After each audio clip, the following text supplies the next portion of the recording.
coffee beans. How's it brewing? I have a Craft Kitsune unboxing for you guys today. So let's open up this Craft Kitsune box. This is the one that is from March. And I think if I remember correctly, it is like a little mini diorama. And I just uploaded a little mini dollhouse for you guys a couple weeks ago. And in that video, I didn't really talk.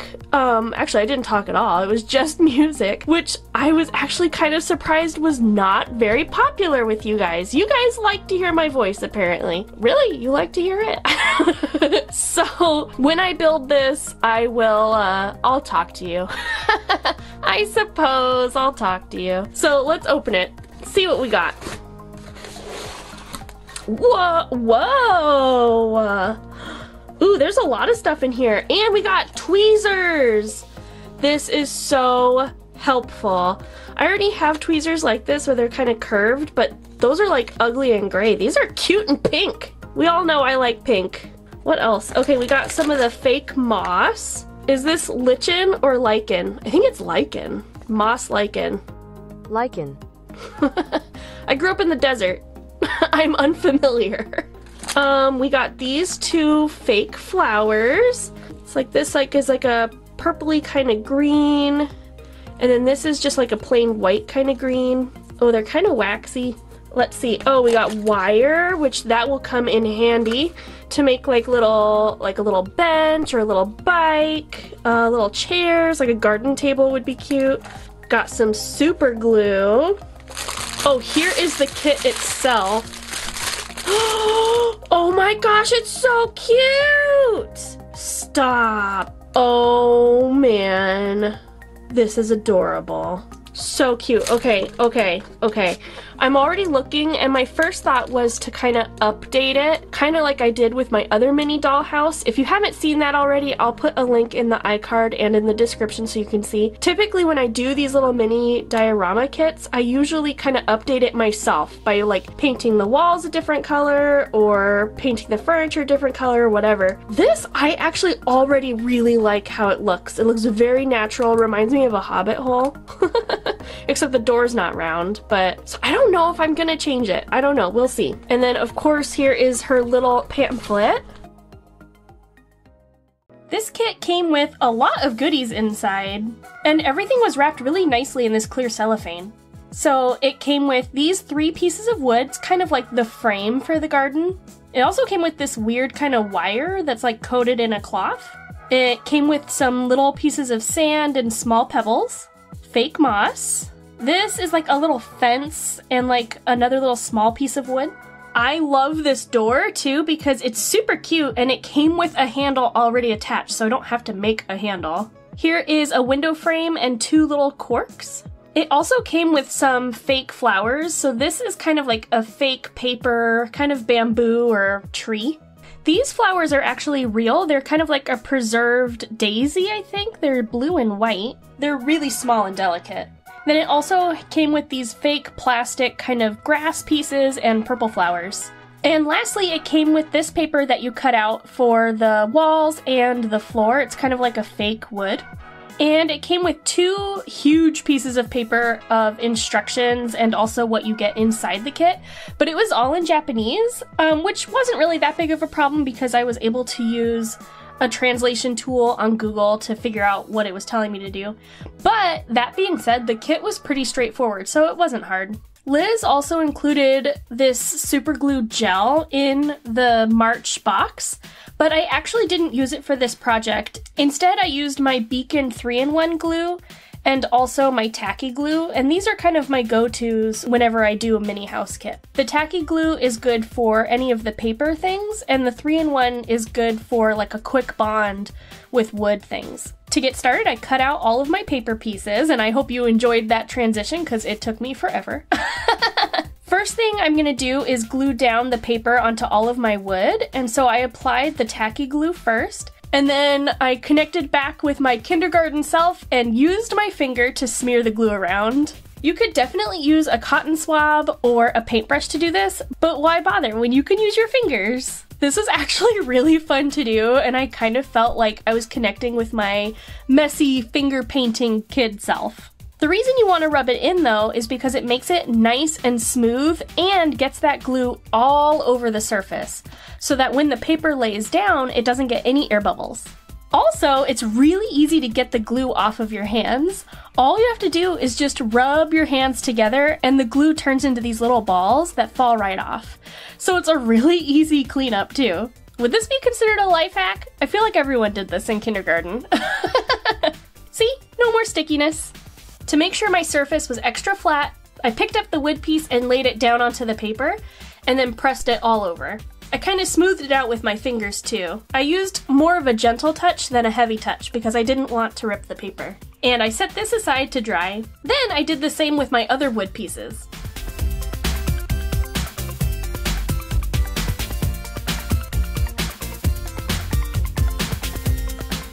After these were all dry, I was able to cut off the excess with my X-Acto knife. And I didn't want to cut on top of my desk, so I used the Craft Kitsune box underneath.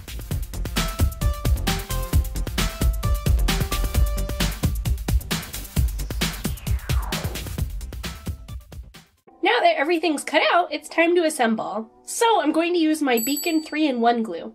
I added a thick line of glue to all of my pieces before pushing them down onto the surface. I really like Beacon because it's instantly sticky and tacky, so it really holds the pieces in place while I work. Now that the little wall and floor are done, I'm adding this little piece of wood to the bottom. This is actually kind of supposed to look like a step up to the door. So I laid the door and the window down temporarily just to make sure I lined it up right. Next, I glued on the door and the window the same way. The project also came with this little tiny piece of paper that says natural, so I glued that on above the door. Look at how good this looks! Now you could definitely decorate this any way you want, but I'm gonna follow the directions and do what the picture kind of suggests. Now I could not figure out what this wire was for, and then I realized it's supposed to look like little tin cans to hold the flowers. So I finally found the directions that said to cut it into 3-centimeter pieces and then cut those in half. Then I curled them up using my tweezers. To get them to stay in the cylinder shape, I added some glue and then held it together with a bobby pin until they dried. I won't make you watch the process 4 times, so with movie magic, all 4 are done. I'm just gonna let those dry before I start working on them. And now it's finally time to start decorating with some moss and flowers. Because I know my tacky glue dries clear, I added really thick coats of the glue before laying any of my moss or flowers down. That way I know it's for sure stuck to the walls, but the glue is gonna be clear, so it's not a big deal.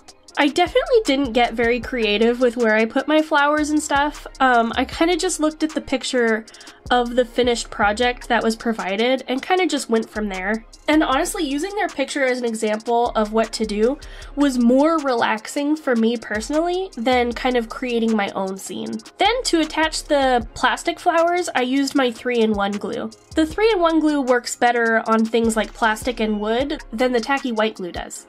I also added some of the dried realistic flowers as well. I really like how the mixture of like the pressed flowers and the fake plastic flowers look, especially the color combination. At first I was a little worried that the plastic plants paired with the real plants that have been preserved would look a little weird, but I kind of like it. It almost kind of looks like a mix between reality and fantasy to kind of go along with this like fantasy garden. I don't know. I don't know if that made any sense. The next step was to add 2 little flower holders next to the door, which is what the corks were for. But I didn't want to use a whole cork on the wall because I was afraid it was going to stand out and look weird. So I actually cut one of the corks in half. So that way it lays flat against the wall. Be extra careful if you do this though, because those corks are really tiny, so you could easily cut yourself. I went super slow when I did this. I tried gluing the flowers and the corks 2 different ways. The first way, I tried gluing the flowers to the wall first, and then I placed the cork on top, and that didn't really work very well, or it didn't work as easy as I thought it would. And then the other way was how the directions actually say to do it, which is to glue the cork down and then glue the plants on top. And that was actually a lot easier than the first way. So if you make this kit, definitely do it that way. It was easier. Now it's time to add the little tin cans that I made using that wire. So I put a really thick glob of glue, of my 3-to-1 beacon glue, on both sides of the door. And then I shoved my fake moss and my plants inside the little tin cans. You can add more glue as you work. I would definitely say with this kit that you don't need to be worried about adding too much glue. Because there's so much little floral details, you can cover up any spilled glue or any extra glue with more flowers and moss. You can see here I'm adding even more glue to each tin can to really get those flowers to stick. At first I was trying to really be a perfectionist with how the flowers looked, but the whole rest of this little garden looks kind of messy and overgrown, so I had to kind of tell myself to take it easy and just put the flowers where they go. If they move a little bit, that's okay. It makes it look more natural, or at least that's what I tell myself. Now I'm going to use the rest of my fake plants and my moss and some of these flowers to cover up some of this empty space.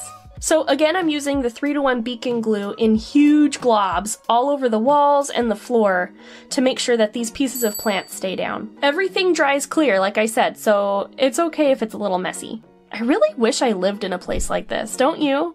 This kind of looks like a Hobbit hole to me, even though Hobbits have round doors. I don't know why they're round. I'm sure Tolkien explained at some point why the doors are round. But this just looks like a little house that should be on the side of a hill, in the Shire, just covered in grass. Like, it just looks so peaceful. I wonder what this person who lives here does. Like, are they inside their house drinking some tea? Are they inside their house reading a book? Are they writing a book? Are they planning for a vacation? Maybe they're on vacation and that's why it's all overgrown because their gardener didn't show up. What do you think they're doing inside here? Who do you think lives in this little garden house? I would love to know. Do you think it's a fairy? Do you think it's a hobbit? Do you think it's just a normal person? I still think it's a hobbit. I think it's a hobbit who is inside, maybe having a snack time with some tea. Now the last step is to add some of that sand and pebbles. So I laid down a really thick layer of my tacky glue and rubbed it in with my finger before sprinkling on some of this sand and pebbles.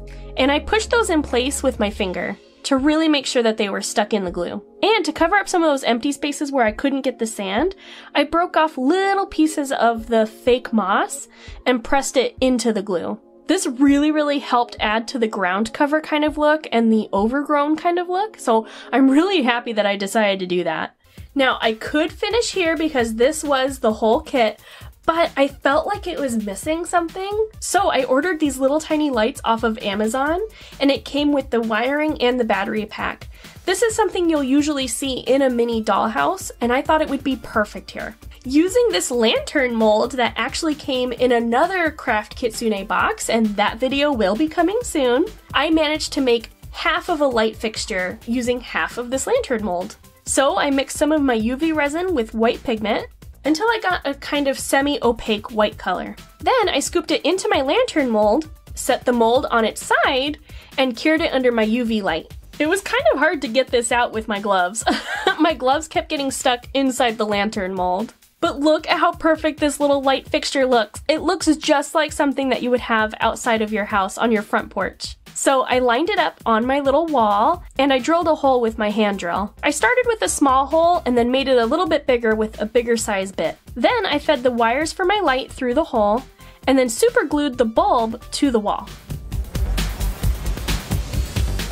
Now it's time to figure out the wiring. I want the battery box to sit against the wall. This will kind of help it to stay more stable as well, so it's kind of a bonus. But the wires were way longer than I needed, so I kind of guesstimated and cut them a little bit shorter. The next step is to strip some of this rubber coating off of the wires. You could use a wire stripper for this, but I find my nails work just fine. In the past, when I've worked on other doll kits, I've used wire strippers and I end up cutting the wire on accident and then my lights don't work. So I've decided to just use my fingernails instead.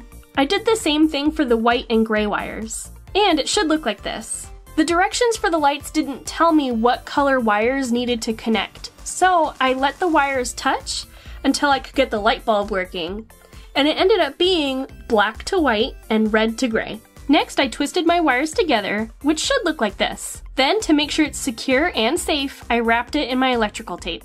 Ta-da! It works just fine!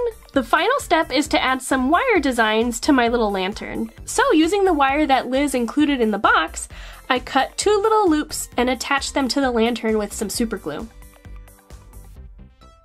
Then I attached the lantern to the wall over the light using super glue as well. Even though this kit wasn't intended to have a light, and I did have to buy the light extra, I think it fits in this empty space perfectly, and it looks so great with this kind of rustic garden decor. It makes it look so magical and whimsical, and again, just adds to my idea that a little hobbit lives here.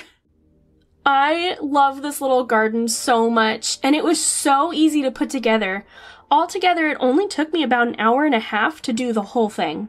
If you want to get a kit like this for yourself, then make sure you check out Craft Kitsune. You can use my link below, and you can get $5 off your Craft Kitsune box if you use my code BunnieDIY. I do have 2 other mini DIY house kits to work on, so if you want to see those, let me know in the comments below.